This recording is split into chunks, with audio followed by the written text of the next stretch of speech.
We'll practice using conservation of momentum and kinetic energy in an explosion scenario. Here's the problem.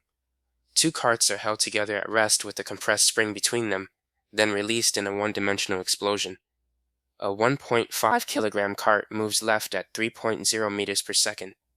Part A. Find the velocity of the 2.5 kilogram cart. Part B. Find the total kinetic energy released by the spring. First, we use conservation of momentum. Since the carts start at rest, the initial total momentum is 0. Let's take right as the positive direction. The equation is 0 equals m1 v1 plus m2 v2. Substitute m1 equals 1.5 kilograms, v1 equals negative 3.0 meters per second because left is negative, and m2 equals 2.5 kilograms. This gives 0 equals 1.5 times negative 3.0 plus 2.5 times v2. Solving, we get 2.5 v2 equals 4.5, so v2 equals 1.8 meters per second to the right.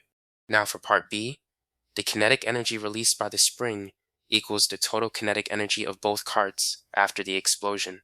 Kinetic energy is 1/2 m1 v1 squared plus 1/2 m2 v2 squared. Substitute the values.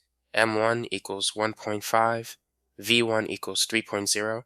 We use speed, so sign doesn't matter. m2 equals 2.5, v2 equals 1.8.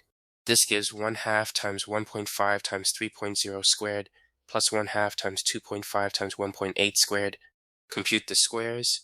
3.0 squared is 9.0, 1.8 squared is 3.24. Half of 1.5 times 9.0 is 6.75.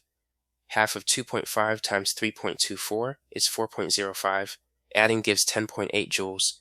In an explosion, total momentum is conserved, and the kinetic energy released equals the total kinetic energy after the event.